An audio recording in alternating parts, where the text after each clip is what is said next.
blessings in store for us. We ask for your guidance and wisdom. Maybe, Father, that we would apply this in our ministries. Dalangin po namin, Ama. We pray that you would just continue to bless our hearts and that our curiosity, our excitement would continually grow, especially in learning about your words and knowing you more. Bless our hearts together in Jesus' name. Amen. Amen. Okay, so as we begin, I'm expecting 15 students or Okay, learners. can you So we record have one, two, the three, four. class? Ah, wait. Yeah.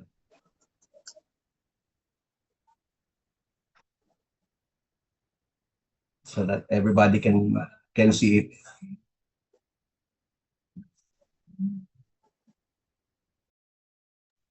Wait.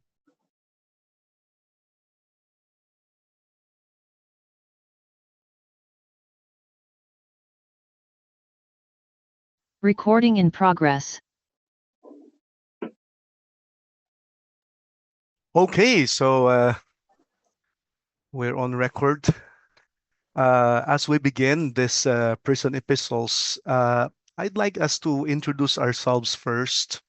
Uh, Maximum of 1 minute. So also, please put your names on or rename if your name is not on the screen. So let's start with Kenneth. Just some background about yourself. Uh, Hi, Pastor LP. Yeah. Sorry, I'm Hello. making my dinner. Can you hear me well? Okay. Yes. Okay, I'm Kenneth Dave. Kenneth Dave Baragos. I'm working here in Singapore. I've been here for 6 years. I'm working Mm-hmm. as a lead software engineer. And uh, I met way back during my teenager days, Mm-hmm. Pastor Henry in Alabang Church, Sunyong Alabang Church. I think it was around 1999 that year. Okay. And yeah, and I became one of his young people during that time. And until today, we're still connected. And I thank the Lord for that day, for that blessing or that meeting ordained by the Lord between the two of us. And now I'm here. And I heard this schooling way back years in Korea when Pastor Jesse asked me. I think it was 3 years ago when I was there. He was uh, talking about this school Yeah. on and several years. I think I keep on asking him, and then for the first batch it happened, Yeah. but I wasn't able to join. I Mm-hmm. was so busy in my ministry.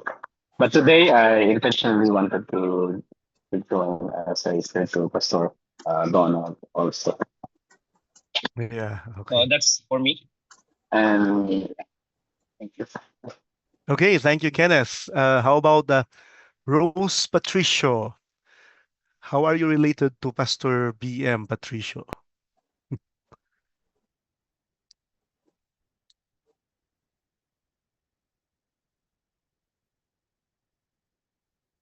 Rose.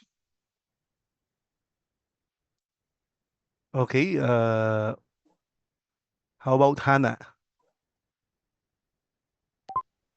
Hello po, am I audible? Yes. Okay po. Good evening po, Pastor. Good evening po, everyone. My name is Ana Morales, and I'm from Crystal Christian Church, Parañaque po. Okay.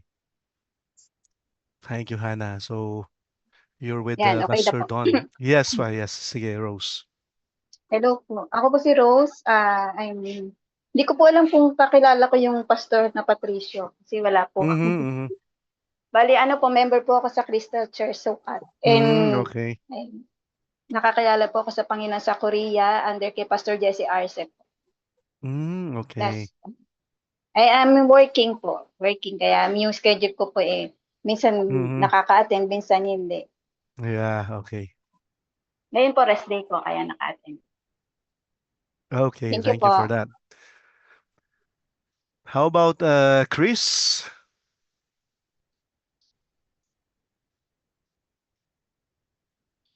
Chris Magandang gabi Manson. po, Pastor. Okay, good Magandang evening, good gabi po evening. sa lahat ng kapatid. Ako po si Brother Chris Manson. Ako po ay taga Pampanga. Mhm. At ngayon po ay nandito po ako sa Rome. Dito po ako nagtatrabaho. Dati po Okay. akong membro ng Studio Church o Crystal Christian Church sa Korea. Yung kina Pastor Jesus Okay. po. Oo. Yeah. Ngayon po,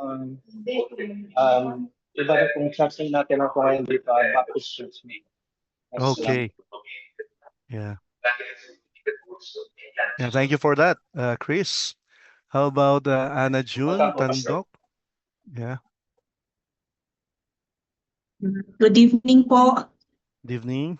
I'm Anna June Tandok. I'm the wife of Pastor Tandok.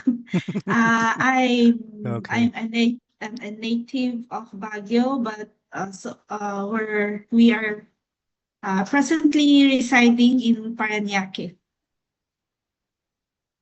Thank you po. Okay, thank you. Thank you. Next, sino pang hindi nabanggit? Si Gideon. Yes, hello po, Pastor LP, and my name is Gideon Arce po, and I'm grateful po to be part of this schooling po, and I'm looking forward to learn more sa Word of God together with all of you classmates, and thank you and God bless po. Okay, thank you. And si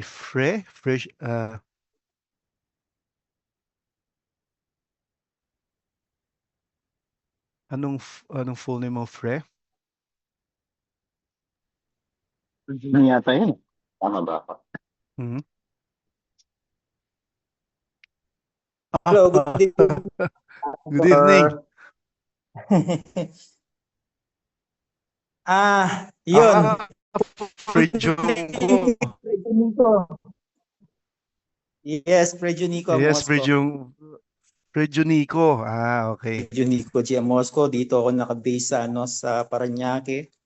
Magkakasama kami laro dito, ni Pastor Donald at saka si Nanajun. Mhm. Dito kami nakatira sa Parañaque. Okay. Presently, Pastor here. So we'll see you sa Monday, no? Yes. See you. Yes. Oo. Masaya ako na malaman ko yung difference ng travel visa sa prison visa. Okay, thank you. Okay. How about Eileen? Good evening po, Pastor. Sorry po, late po ako nakapag-join. Papakilala po ba?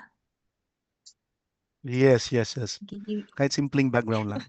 evening po. I'm Eileen Patigdas from Crystal Christian Church po. Serving po Okay. sa Kids Ministry. So, ang pastor ko po doon sila, Pastor Donald and Pastor June. Okay, so ako naman si Pastor LP, Pastor, Pillar of Faith Baptist Church of Makati. And naglalagari ako pag Sunday kasi mayroon kaming outreach dito sa Cavite. It's good to learn na hindi tayo dire-diretso mag-English dito. Medyo tagkuan pala, no? Foreigner dito na kasama natin. Parang wala, no? From Singapore, si Kenneth.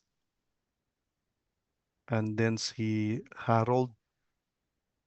Yes, Gideon po. Harold Gideon Ruscars. Full name ko po. Harold Gideon. Okay. Ayun, so let's start our lesson for tonight. And I'm expecting everyone to participate, lalo na especially sa ating discussions, no? So napaka-importante na ma-share natin yung ating thoughts, observations, whatsoever. It's one of the most important sa ating lesson, no? So that we would be able to understand the prison epistles and at the same time share yung ating mga iba't ibang experiences with regards to our lesson. So this is introduction So this is week 1. So we have 18 weeks, and this 18 weeks ay sana ay tuloy-tuloy yung ating attendance dahil 18 weeks lang ito. Sa akin siguro ay I would value yung attendance natin. Yung test ay ang Panginoon ang nagtitest talaga ng sa ating life application, kaya mas binavalue ko yung ating attendance, no? So simply looking at the background of the prison epistles, we would be drawn back to the book of Acts in Acts chapter 28, no?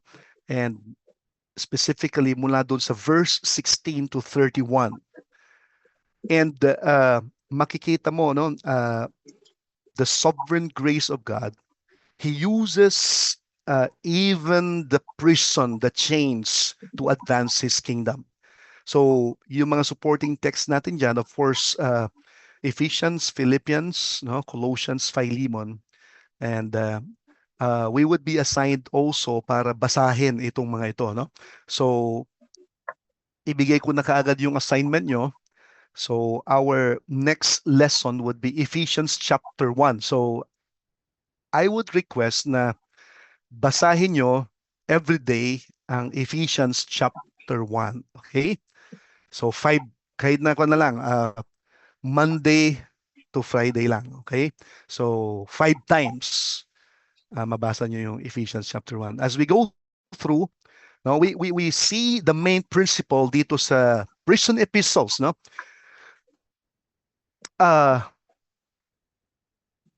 God's greatest work often happens in life's sufferings or darkest moments. And we see through the life of the Apostle Paul what appears to be a prison may actually be God's platform for His glory. And our objective for tonight is to understand yung historical background nitong prison epistles. Makikita natin yung sovereignty ng Panginoon, in the Apostle Paul's imprisonment, and of course yung timeline ng prison epistles, and understand its purpose and uniqueness, and makita natin yung main themes ng bawat book.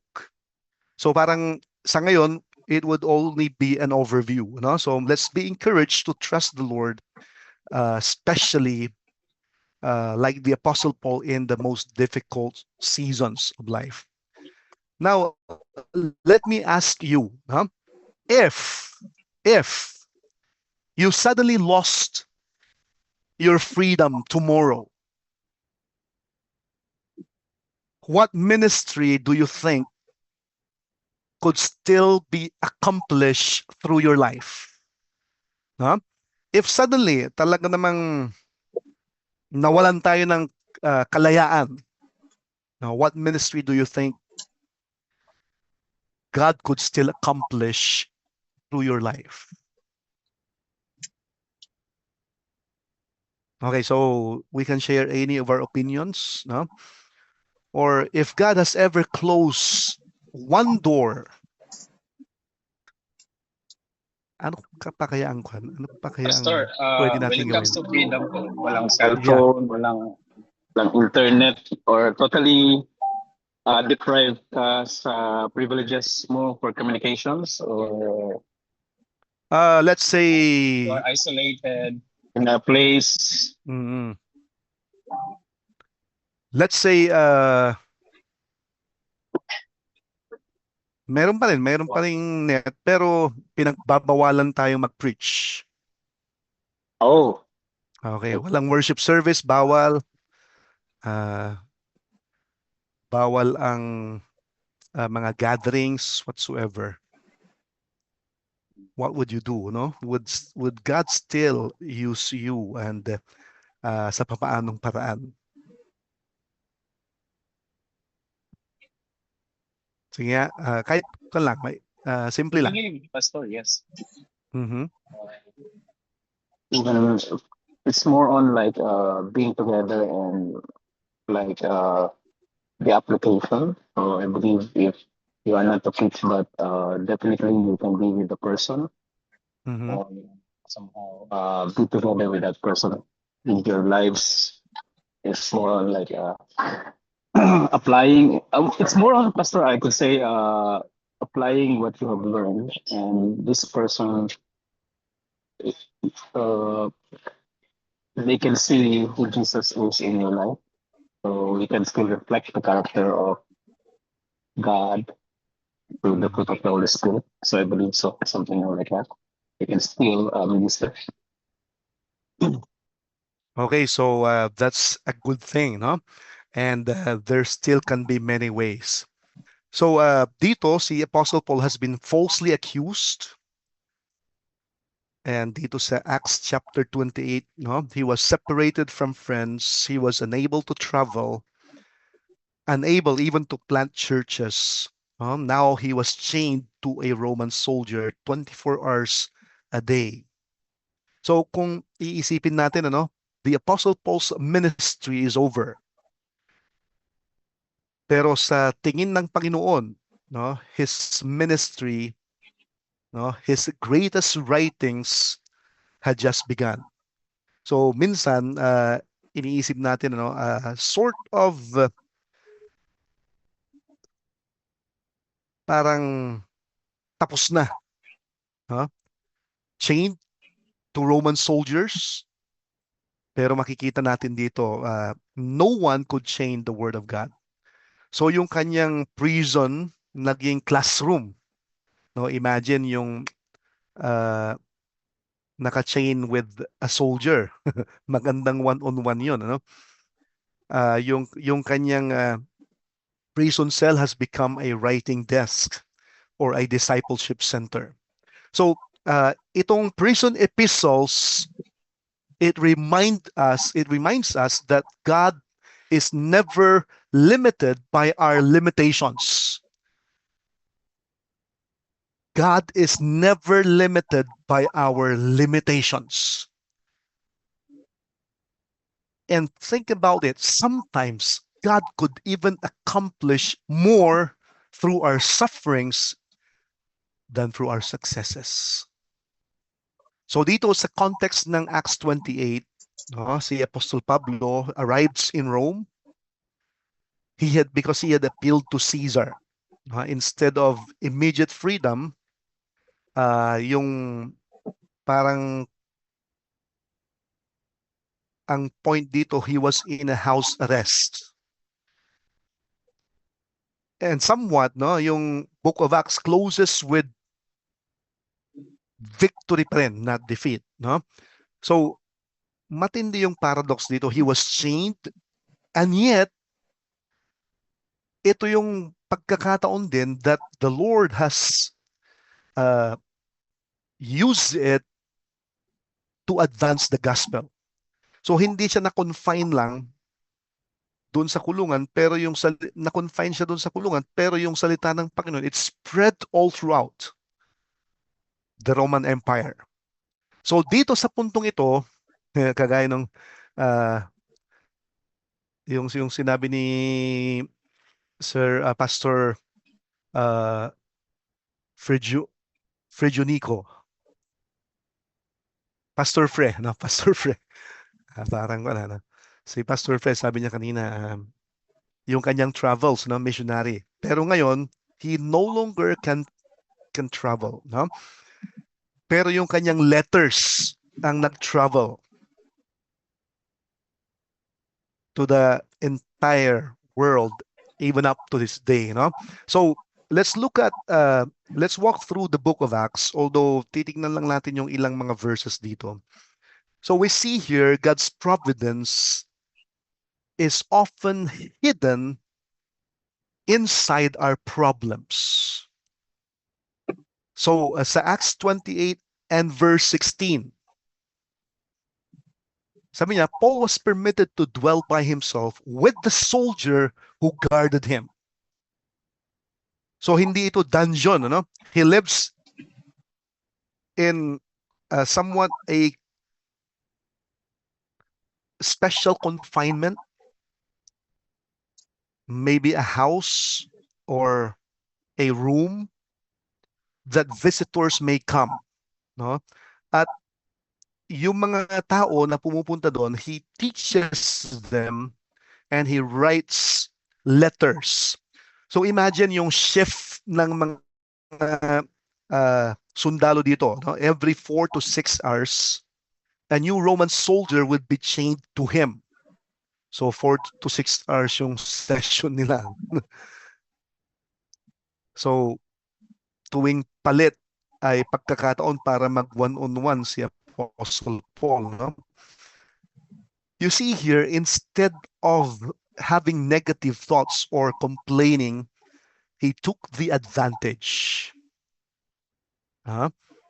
Instead of quitting, he discipled others. Instead of wasting his suffering, parang naging investment niya yun, no? It has become an opportunity for redemption. So, yung point dito is he took the advantage because God can actually work through that problem in his life, no? And sa verses 30 to 31 of the book of Acts, we see here, no, God's kingdom advances even when his servants are restricted. So, intentionally, si Luke, he ends Acts with victory, with triumph. Yes, nasa prison cell siya or house arrest, but still the word of God is being shared, no? He was guarded and yet he was teaching, confined yet reaching the empire. And verse 31, sabi doon, with all confidence, no one forbidding him. Hindi katulad sa Jerusalem na talaga namang matindi yung resistance. Here, he was free to share the word of God. No one forbidding him. So, there's no prison that could imprison the word of God. No chain could ever chain the word of God. No emperor could stop the mission that the Lord has. So, makikita natin, the gospel of Jesus Christ is unstoppable because we have a God who is so wise and no one can ever stop his purposes. Now we see here, God writes his greatest stories in life's darkest chapters. So this was Paul's imprisonment. Pero in his imprisonment, he wrote these 4 masterpieces, no? Ephesians, Philippians, Colossians, Philemon, no? So each of them, he addresses different needs. And each one of them reveals a facet of Jesus Christ. So each of them has a purpose and is being used in a mighty way, transforming lives even today. So, tingnan natin yung overview. Medyo maiksi lang ito muna, no? Hindi pa ganun ka-exhaustive. We'll go through it chapter by chapter. But tonight, just an overview, no? Sa Ephesians, we see here the emphasis, no? The theme is our position in Jesus Christ. Our position in Christ. And yung first 3 chapters, grabe talaga yung emphasis ng biyaya ng Diyos sa atin, no? Kaya he started doon sa verse 3, sabi niya, blessed be the God and Father of our Lord Jesus Christ. Ibinubuhos niya yung papuri niya sa Panginoon because of the appreciation of the grace of God. And the emphasis is that we are in Jesus Christ. He emphasizes who we are in Jesus Christ. Ang sarap namnamin itong Ephesians chapter 1 to 3, no? Grabe yung emphasis ng grace ng Panginoon. If we really understand the grace of God, no? Hindi lang tayo naging anak ng Diyos, we've been adopted as sons. We have been given the privilege to be joint heirs together with Christ. We have been given the Spirit of God. So, privilege after privilege, he emphasizes yung ating katatayuan kay Kristo Jesus, who we are in Jesus Christ. Kaya yung grace na i-emphasize parate. No? Of course, he mentions about the church, about unity of the church, the riches of his blessings, spiritual blessings in Christ, and he mentioned about spiritual warfare. So chapters 1 to 3, makikita natin dito, matindi, no? Solid doctrine. So ito yung matinding issue itong, no, yung na-mention yan, predestination. We have been chosen. We've been elected. So grabe yan. Parang matagal na usapin yan, no? But of course, hindi na natin gaanong i-exhaust yan because we only have 18 weeks. And then chapters 4 to 6 is about our duty. No? Yung first 3 chapters is about our position. And then the last 3 chapters is about our practice as believers. No? So doctrine to duty, no? How we live, yung 4 to 6. So yung identity natin sa Panginoon, who you are in Jesus Christ,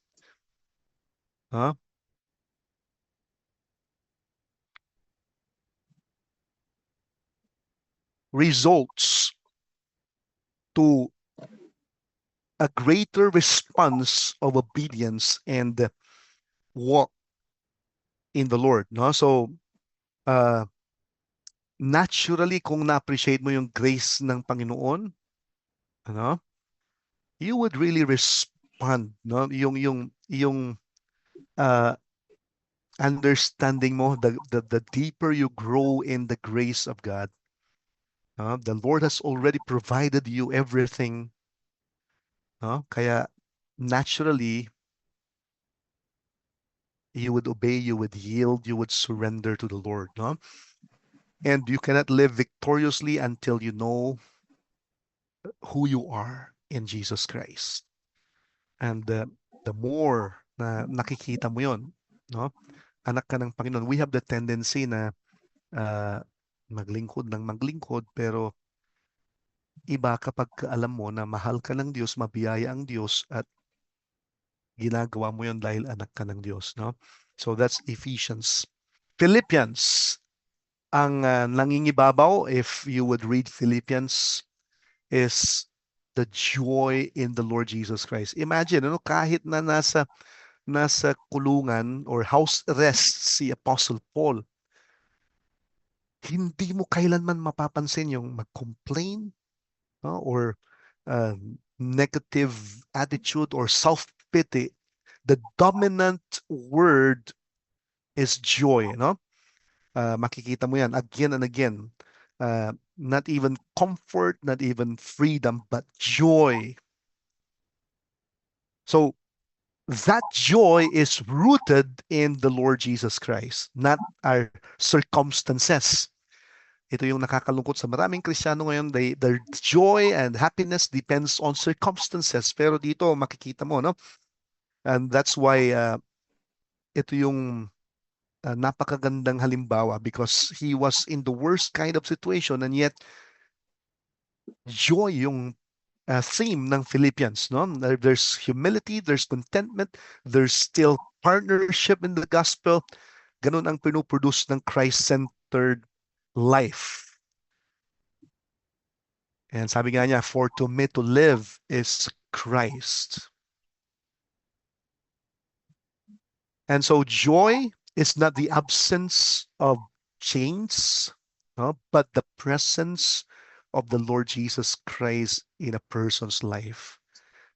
It's not the absence of suffering. It's not the absence of difficult circumstances, but it's rooted in the presence of the Lord Jesus Christ. And Colossians. Ito naman sa Colossians, we can see very clearly the supremacy of Jesus Christ. And makikita mo yan paulit-ulit, no? Na pinapakita ni Apostle Paul that Jesus is the preeminent one, the supreme. Yung mga false teachers in the book of Colossians tried to minimize, tried to put down the Lord Jesus Christ. Pero yung response ni Apostle Paul is that Jesus is sufficient. He is enough. He is supreme. He is sufficient. He is the creator, the sustainer, the redeemer. He is the head of the church. So he emphasizes the supremacy of Jesus Christ and the sufficiency of Jesus Christ. So he wrote about false teaching. Makikita mo sa book of Colossians. And evidently, we can see that when Christ satisfies, nothing else need to compete for first place. And pangapat is Philemon. So this is about forgiveness, reconciliation. This is the gospel that reconciles relationships. So si Philemon is a runaway slave, and he has that broken relationship, pero transform siya ng Panginoon. And pinakita ni Apostle Paul dito, if a person is related to Christ, there's forgiveness, there's restoration, there's willingness to reconcile. Ito yung major theme dito sa Philemon. So, grace, forgiveness, brotherhood, partnership, restoration. So, evidently, the gospel not only changes the heart, it also restores broken relationships. Now, kung titingnan natin yung timeline dito sa third missionary journey ni Apostle Paul, so he was arrested in Jerusalem. He was imprisoned sa Caesarea about 2 years. And then, nag-start na yung voyage to Rome dahil nag-appeal siya. And then, nagkaroon ng shipwreck sa Malta. And this is in Acts 28 pa rin. And he arrived in Rome. And here he has that house arrest. This is about AD. Nagkakaisa yung mga scholars. This is about AD 60 to 62. AD. Alam natin yun, Anno Domini. Refers to the 62nd year of the Lord sa calendar, meaning approximately 62 years after the birth of Jesus Christ. Although yung ibang scholars, sabi nila ay mas early yung nire-recognize nila that Jesus was likely born a few years earlier, around 624 BC. Pero kunin na lang natin itong AD 62, referring to the year, Anno Domini, the year of the Lord calendar. And ngayon, yung mga historians, CE na ngayon ang ginagamit, hindi na Anno Domini or AD or after death. The common era instead of AD. CE na ngayon, CE. Parang dun pa lang ayaw nila talaga ng mark ng ating Panginoon, after the death of Jesus Christ. And bakit ito importante for the prison epistles? So most conservative Bible scholars date Paul's first Roman imprisonment to about this date, AD 60 to 62. So during this period, habang nasa house arrest, and that's in Acts 28:30 to 31, dito sinulat ni Apostle Paul itong mga books na ito, Ephesians, Philippians, around AD 61 to 62, Colossians, and then Philemon. So mostly AD 60 to 62. So napakasimple yung timeline. AD 33, Jesus' death. His death, his resurrection, his ascension. 34 to 36, sa point na ito, yung conversion ni Apostle Paul. And then, AD 46 to 57, ito na yung kanyang mga journeys. And then, 57 to 59, he was imprisoned in Caesarea. Then, yun na, yung AD 60, ito na yung house arrest in Rome. The house arrest began. And so, itong 60 to 62, dito niya sinulat itong mga prison epistles. And after that, likely, he was released from his first imprisonment, according sa mga views ng mga scholar. But again, he was rearrested in 64 to 67. At sinulat niya yung 2 Timothy na. And then AD 67 to 68, ito na yung panahon that he was martyred in Rome under the Emperor Nero. So why would this matter? AD 62 reminds us that itong apat na ito, these were some of the most influential books in the New Testament. Hindi ito sinulat sa kanyang travels, sa kanyang missionary journeys. Hindi ito sinulat when the church was successful or when the church was thriving. And these were written in the prison cell. Imagine, And so that powerfully illustrates the lesson of the prison epistles. God's greatest work often happens in life's greatest sufferings. God's greatest work often happens in our greatest sufferings. The chains delayed his travel, but they could not delay God's truth. So, ini-emphasize dito ni Apostle Paul that Jesus Christ is above everything else. He is above all. And lahat nung sinulat niya, everything centers on the Lord Jesus Christ. Kung sa Philippians, he is above the circumstances of life. Dito, he emphasizes that chains, imprisonments cannot steal any of his joy in Jesus Christ. And pinapakita niya dito yung kanyang desire for the body of Christ to mature, to grow, to stand firm, to be on fire para sa Panginoon. And he even emphasizes yung relationships in the home, in the family, in the church, in the workplace.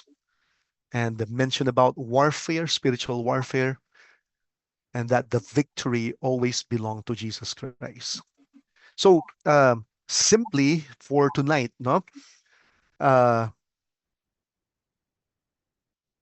maraming beses we are forgetting about the theology of suffering.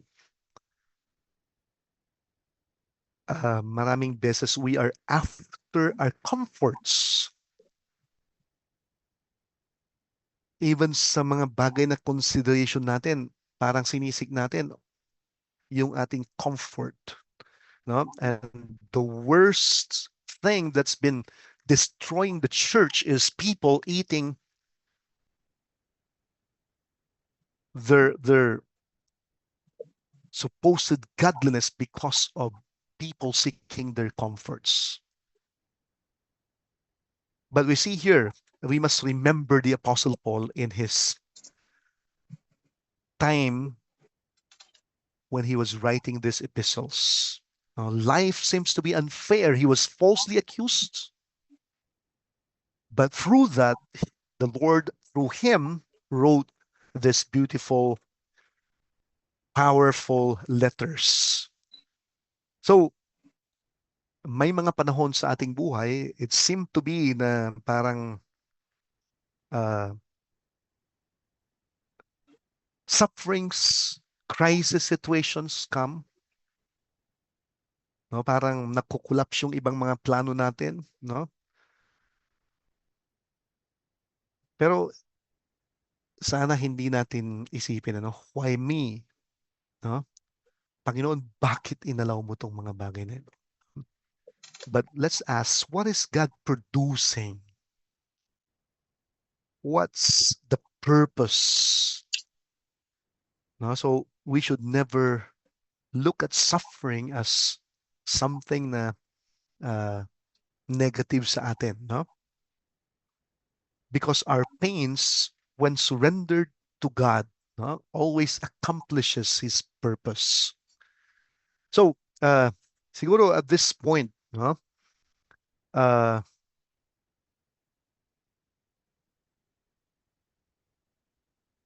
why did Luke end the book of Acts with Paul imprisoned instead of being released? No, ano bang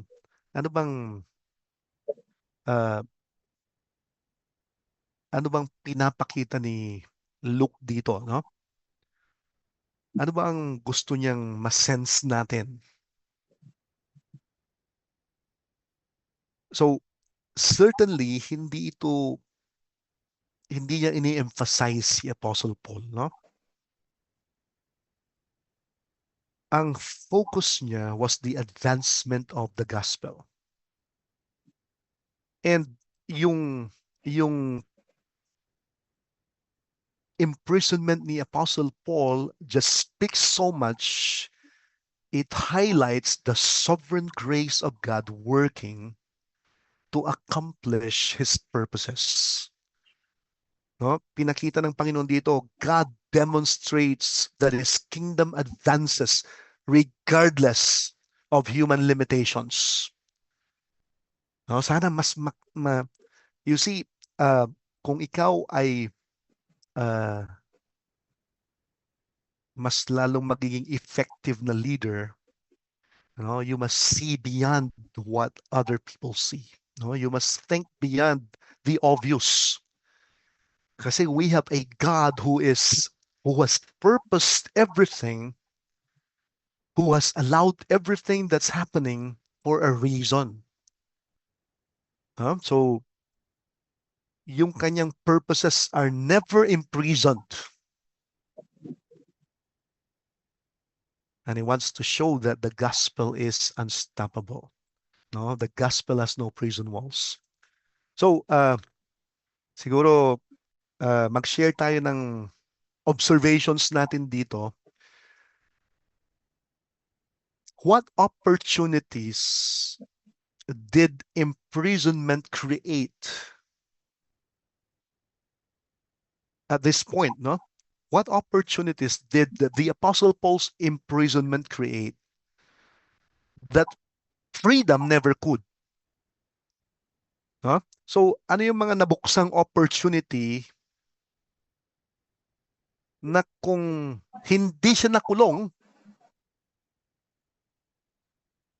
ay hindi mangyayari itong mga to, no? if he was free, ano yung mga disadvantage, no?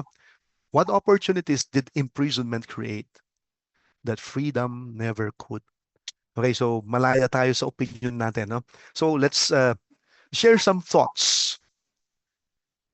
By the way, maganda siguro na next time ay magkaroon tayo ng groupings, no? 12:15. Para sa ating breakout sessions, no? At least kahit mga few minutes lang. So, the question is, what opportunities did imprisonment create that freedom that freedom never could? So, hello, Pastor, just can I simple share? observations. Sige. I think naglalakad kasi. So, I think it's about yung kasi pag may freedom ka, ang dami mong ginagawa, ang dami mong gustong gawin, Mhm. ang dami mong plano, ang dami mong gustong strategy. But kapag nawala itong freedom, nagpo-focus ka Mhm. sa Panginoon, definitely yung time mo eh.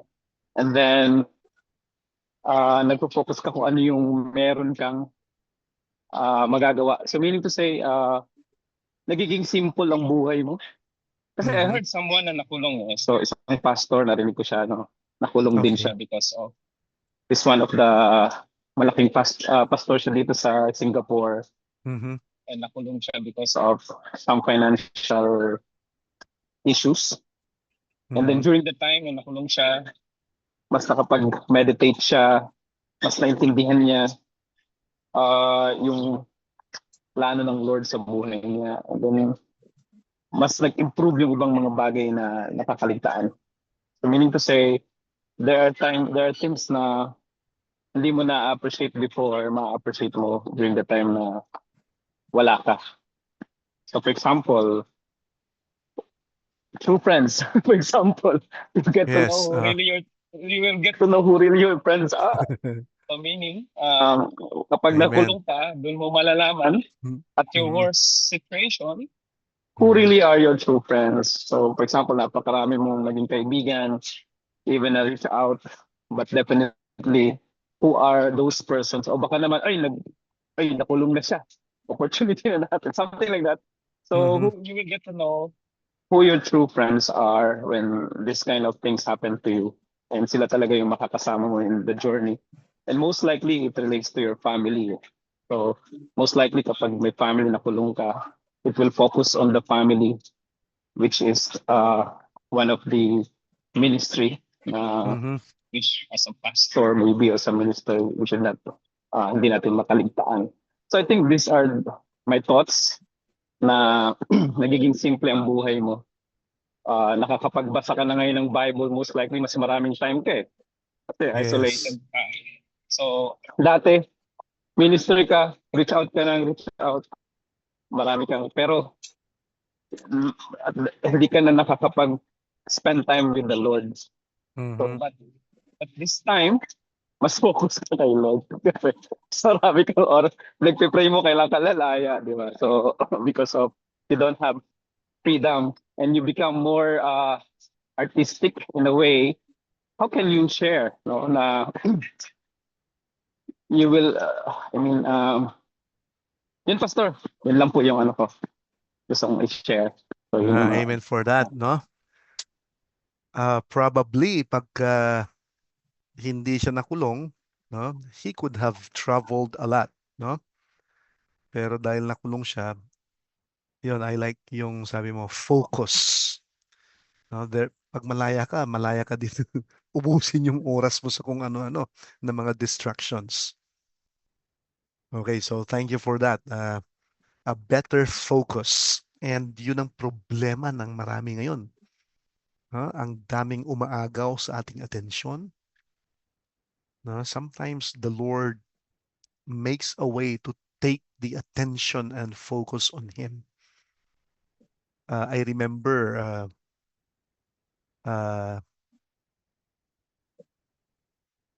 nakalimutan ko yung pangalan, pero siya yung national director ng World Teach. Philip, Pastor Philip. Winento niya. Sabi niya, seminar na ako ng seminar. Ang dami kong mga engagements. Ang tanging devotion ko na lang yung mga stickers sa jeep, sabi niya. And bigla akong nagkasakit sa tuhod, di ako makalakad, and I spent 6 months in the hospital, sabi niya. And nakakahiya, sabi niya, kasi yung salamin niya, nung nasa hospital na siya, hinahanap niya, pinapahanap niya. Nakaipit pala sa Bible niya na matagal nang hindi nabubuksan. No?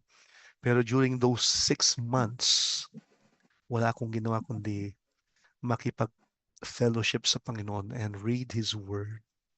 And that's one of the most transforming times na ginawa ng Panginoon sa aking buhay that made me a better servant, sabi niya. No? So, that's a good thing na may focus tayo. Sometimes busy with the kingdom, no time for the king. Okay, others. Okay. Unmute na lang, Share. tapos, sige. I think the opportunity na isang open day, for sa experience ni Paul was like, he get this opportunity to see how intentional si Lord when it comes to like giving us like assignments. Like I think siguro sa panahon ni Paul, he was never expecting he will get in prison. He was never expecting he was never expecting na makakaabot siya sa Rome. But and maybe because maybe he doesn't, at some point he doesn't want it to go to Rome because that it's dangerous there. Kalaban nila in Rome, right? And but still God sent him to Rome as a prisoner though, but that didn't stop him to preach the gospel. And sa Philippines, nasabi nga doon, diba? He was able to share the gospel to imperial guards. Yes. And the rest of the Roman Empire. So we expect the unexpected. But yes, napaka-intentional ni Lord when it comes to using us sa ministry. Yeah, amen for that. Kumbaga, all things work for good, no? Okay, isa na lang. Volunteer? Ayan, Gijan. Yes po, Pastor.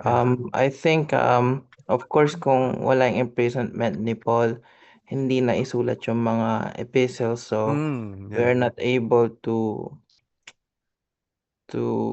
learn more about dun sa mga testimony ni Paul, like yung doon sa sinabi niya doon sa Philippians chapter 1, something about 10 to 13 about doon sa guard. And nakapag-share siya ng gospel doon. And then siguro sa Philemon yung kay Onesimus, yung story about sa imprisonment. Then hindi natin maririnig yung mga encouragement na meron siya. And then dun sa mga, since wala siya, yung mga churches then hindi rin natuto tumayo ng sarili nila. So I believe pagka nawala yung mga ganong opportunity, malaki ang connection sa buhay ng mga Christians today. So yung sa panahon na yon, in that very moment, it seems na it's very dark experience and it seems no hope, walang freedom as you said.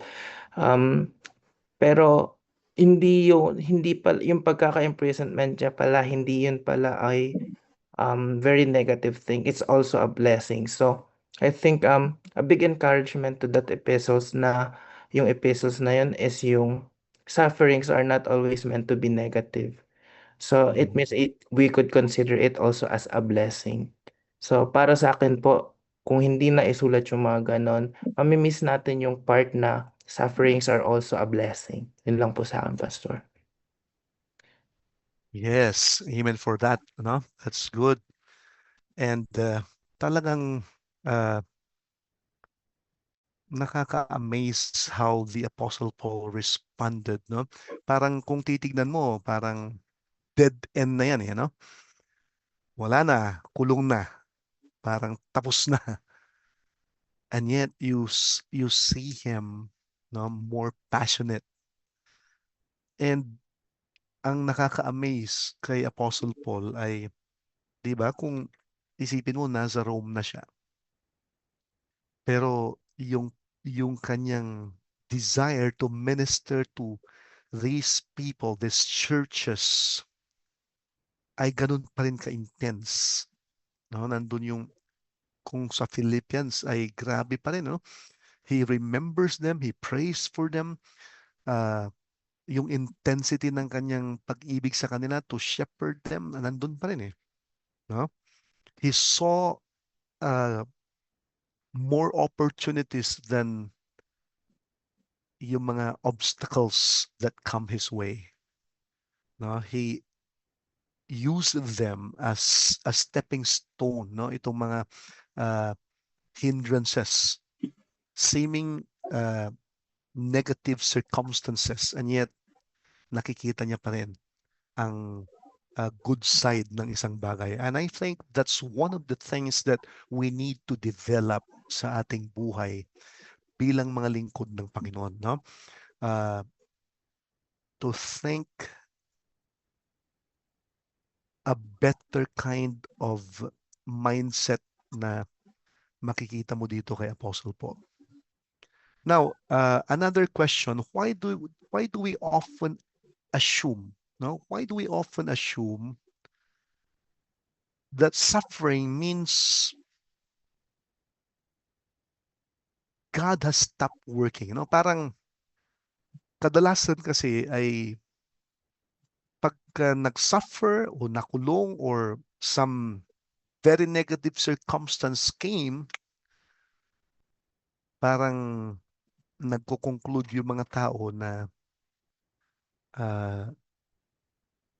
tumigil na ang Panginoon working in that person's life. No? Bakit kaya? Bakit nag-a-assume tayo? Or sometimes we pity ourselves, we blame others.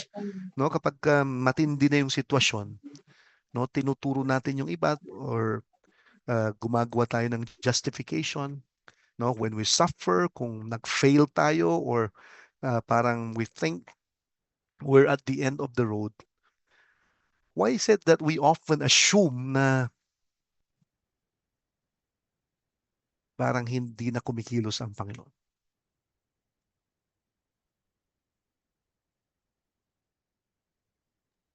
Any volunteer? Pwede man kasi. Sige. Okay, so I think suffering could have several causes. Okay, I think it could be your attack of, because we're in a spiritual warfare. I remember Job, he also suffered, and but that suffering allowed by God. So he was tested, and it could be an attack of the enemy. Also, it could be consequences of our choices. So meaning to say, maybe we compromise or we do some things that are not glorifying, which caused us to suffer. And also the brokenness. So these are the causes, and it could be we could assume that, oh, I did something, that's why I suffer. But it's always the first thing, because we are human being that is trained that if you did something wrong, there's consequences. So that's why we assume that God is no longer working. And also there are sufferings that are, I think, short suffering. There are others also long suffering. It's different in nature. It's different sufferings or trials per person, but definitely it has same outcome. So I think suffering will also give glory to God, in my perspective. So in the area in Apostle Paul, he understood, I believe, he understood that this is for the glory of God, and he knows his calling. He must suffer, and by that he is joyful in his suffering. I think, yeah, yun yung ano po na people assume Yeah. a lot because of this kind of causes, and at the end of the day, uh, looking at God, who is bigger than what we can imagine, with this suffering, it can give him glory. So we point everything to, we come back to him and with this suffering. So yun po yung I think point of view ko when it comes to why people think God is no longer suffering, because they can see everything is working based on our physical eyes. But Yeah. maybe if we extend to our spiritual eyes, we can see that, oh, out of this suffering, God is there. God is always there. He will never leave us. He will get through this suffering, and it becomes a testimony that, wow, God is there when I was suffering. He never leave me nor forsake me. That's why I can say, I can rejoice. Okay, so amen for that. And totoo yun, ano, we often associate yung presence ng Panginoon with success, no, with health, with comforts, with some advantages that we have in this world. Pero kung titignan mo, no, ang tawag ng Panginoon sa atin is even to suffer for the Lord Jesus Christ, for Him. When He said in the book of Philippians, no, to identify Himself with even with the sufferings of Jesus Christ, no. So, ibig sabihin, God's presence is not measured by the absence of pain, but by His faithfulness in the midst of these sufferings. So, tama yun, ano, yung nakikita lang kasi natin, yung what's present, what the eyes could behold, no? Pero dapat makita nga natin yung purpose, the reason why the Lord allowed these things to happen, no? So, yung mga magagandang miracle ng Panginoon, no, are not always deliverance from suffering, no? Pero yung ginagawa niyang transformation sa atin, we begin to see yung kapangyarihan ng Panginoon in the sufferings. So we look at things not by sight, no, but we look at them according to our faith. So ito yung problema nating kadalasan, no? We evaluate circumstances based only on what we see. Of course, syempre naman kailangan nating maging realistic, no? Pero dapat our eyes are focused sa the things of the Lord, no? Sabi ni Charles Spurgeon, dapat mayroon kang brown eyes and blue eyes, no? Of course, nandyan yung nasa mundo tayo, nakikita mo yung realidad ng mundo, but then nakafocus ka pa rin, no? Your eye of faith in what the Lord is doing and has purpose in any circumstance. Siguro last question, ano ang tinuturo ng Panginoon, no, sa atin, no, about this imprisonment that the Apostle Paul had? No? What does this teach us about the sovereignty of God? You see, maraming mga Kristiyano naniniwala naman sa sovereignty ng Panginoon. But sometimes when pressures come, wala na yung sovereign, nagwo-worry na sila whatsoever. So, pakinggan naman natin yung mga ladies. So, what does Paul's imprisonment teach us about God's sovereignty?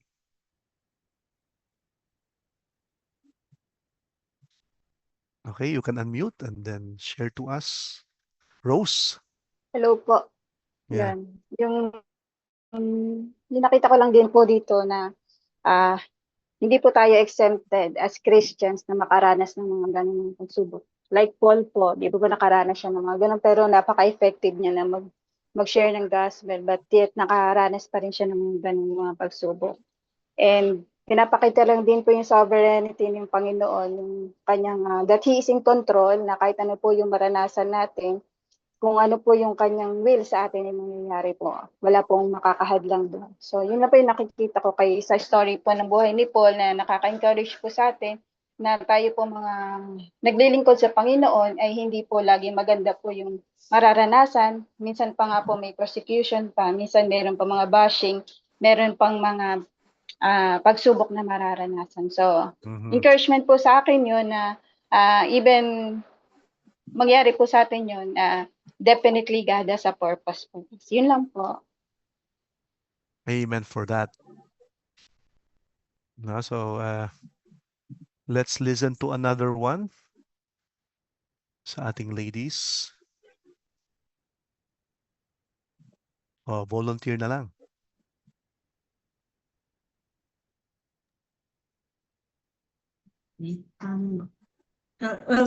For me, Okay. para sa akin also, it teaches me how to persevere and to be more mature spiritually. Yun lang po.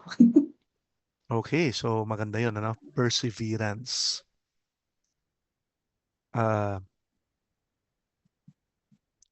Ito yung problema ng maraming Christians ngayon, no? They are easily discouraged. No? Ang commitment sa church ngayon ng maraming Kristiyano parang napakababaw, no? Kunting problema lang, nagtatampo na sa pastor, no? Isisisi sa iba, no? But understanding the sovereignty of God, no? You are encouraged to persevere, no? Dahil ang ganda ng layunin niya parati, no? So yes, His sovereignty does not eliminate at once yung ating mga sufferings. No, sometimes it's still prolonged, but it gives the suffering a greater purpose. No, kasi if you're waiting on the Lord, I believe, no, tayo siguro kung you are involved in the ministry sa church, if you've been pastoring or involved in any ministry, meron kang mai-encounter na mga matitinding problema, no? It could be something personal sa mga kaibigan mo sa church. It could be even betrayal against you, no? Or words na hindi pinag-isipan na basta na lang carelessly sinabi. No, we experience so many of these things. No, parang minsan parang mas mababait pa yung unbeliever, mga ganon, no? There are people in the church na nandun lang para mag-criticize and add so many other things. Pero you see, everything na nangyayari ng ganito, no, when you understand the sovereign grace of the Lord, iba yung magiging response mo. You are called by God to serve and really bless people. So you can overcome any obstacle when your eye of faith is upon the Lord, waiting on Him to work on others' lives and you be a blessing to them. No? May mga panahon that we need some confrontation. May mga panahon na kailangan mo lang ipakita by example. May mga panahon na kailangan mo lang mang-encourage. But in all of this ay nagtitiwala tayo, no, na ang Panginoon, He is sovereign. He may not eliminate the sufferings, pero ang tinitignan mo yung purpose ng Panginoon in these sufferings. So the Lord can use any of these problems that we face, hindrances. And just like the Apostle Paul, talaga namang in a foreign country, being in a prison cell, pero maproproduce mo pa ito, for 2 years. Isipin mo yung mga sinulat niya na yan ay it's way beyond the natural man. It's really he's really under the control of the Holy Spirit when he wrote these things. So minsan ay nagkakamali tayo, we take some of our failures as parang negatively against us. Pero minsan, prepare pala tayo ng Panginoon for some greater things, a greater endeavor, So, in application, what prison can I surrender today so that God may use for His glory? We use that word prison, but it can represent so many other things. Siguro personal na lang natin sagutin yun. But before we end, I again assignment, read Ephesians chapter 1 for next week.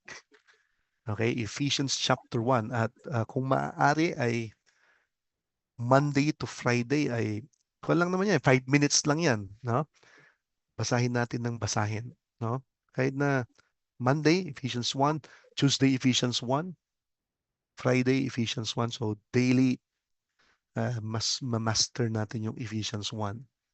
So, that's our assignment. Okay, so, never underestimate what God can accomplish in situations that you may think it's really hard, pero may ginagawa ang Panginoon at may gagawin ang Panginoon. Not only for you as a person in your character, but also in ministering to others. So, kung dun sa song na trust His heart, when you cannot see the hand of God, trust His heart. And that's what Paul did. He trusted the Lord and submitted himself to His will. So, with the remaining time we have, baka mayroon kayong nice itanong or some takeaway or something to share. Parang naging overview lang yung kwan natin ngayon. So, any more questions or anything you want to share dun sa ating overview ngayon?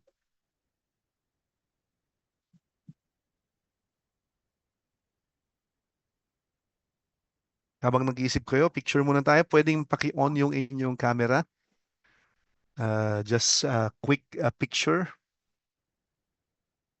Ayan, para makilala ko kayo.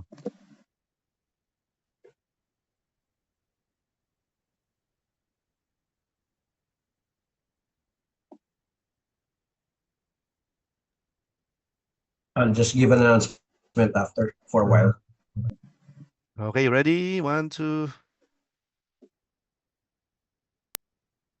Okay, sige, announcement, Pastor Donald.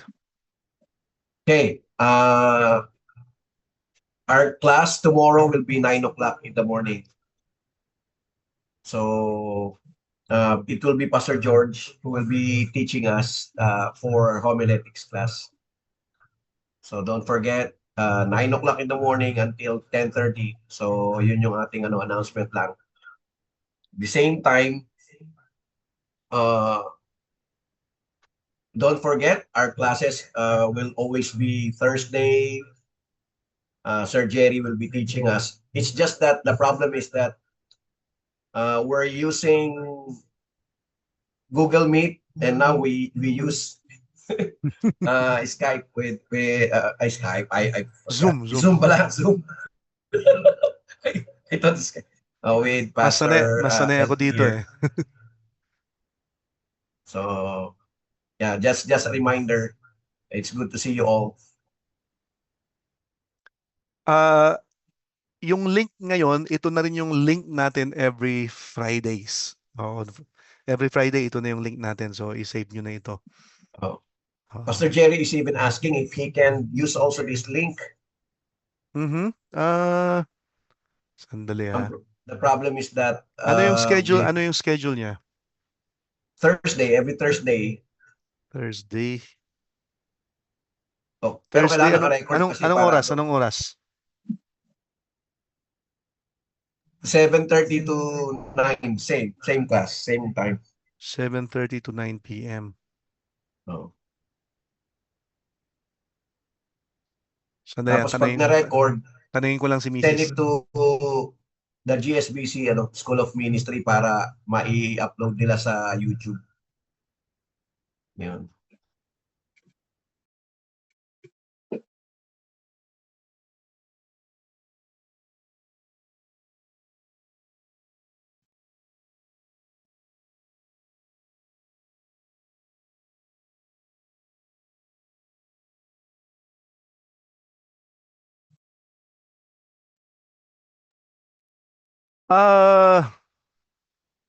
Pastor Don, etong link na ito, since wala din kaming meetings on Thursdays at saka Saturday morning. Ano yung Saturday? 9 ng umaga, 9 9 to 10:30 in the morning. 9 to 10:30. Okay, so itong link na ito, pwede niyong gamitin. So kahit wala ako, makakapasok kayo. Ang tanong, paano mag-record? Wait lang ha. Hindi ako ganong kwan eh. Sandali, tanungin ko si Mrs. Kasi mas prefer ni Sir Jerry itong Zoom. Kasi nga nahihirapan siya yata sa Google Meet.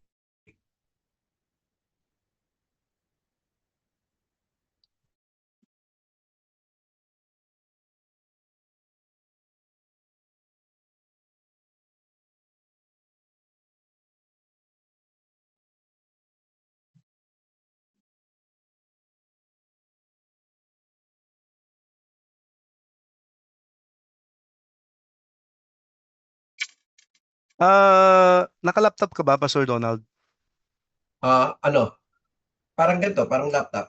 3-in-1. Pwede bang mag-share screen ka? I-try mo lang, i-try mo. Share screen? Paano yun? Ay, to.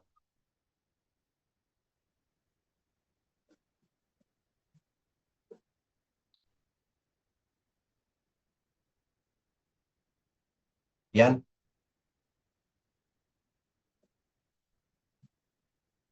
Naka-share screen ba? Yes, naka-share ka na. naka-share. Yan. Yes. So, okay na. Sige. So, pwedeng gamitin na lang ito sa Thursdays, 7:30 to 9. Tapos Saturdays, 9 to 10:30. Okay. So, i-con na lang niya yung setting para matik na yung pag-share at saka kwan. Okay. So, if baguhin mo na lang yung kwan, pag-forward mo, yung Thursday, Paano ba? di ba Fridays yung nakalagay sa akin? Paano ba Kay Pastor Jerry, i-forward mo lang Thursdays na lang. Okay. And then yung Saturdays, yung 9 to 10:30. Stop share mo, nasa taas. Ayun. Hindi ko makita. Hindi yan eh. Malilit eh. Okay, so pwedeng gamitin ito. I-forward na lang yung link kay ang nag-forward nito kay Kwan eh. Pwede mo nang i-forward Nudge, sa kay Nudge. kay Sir Jerry dyan sa GSBC. Si Nudge na lang mag-forward siguro. Sige. Generic na lang. Kasi So I gawin need them, gawin na lang generic. Oo. Para kwan na lang. Para kahit isa na lang Kasi tayong lahat. mas prefer ni Sir Jerry. Yan. Okay. So ito na lang yung official link natin. Bihira. Okay, natin. Okay, so thank you. Wala ka ng announcement? Yun lang naman announcement for this week. So we have a good two days of starting different class.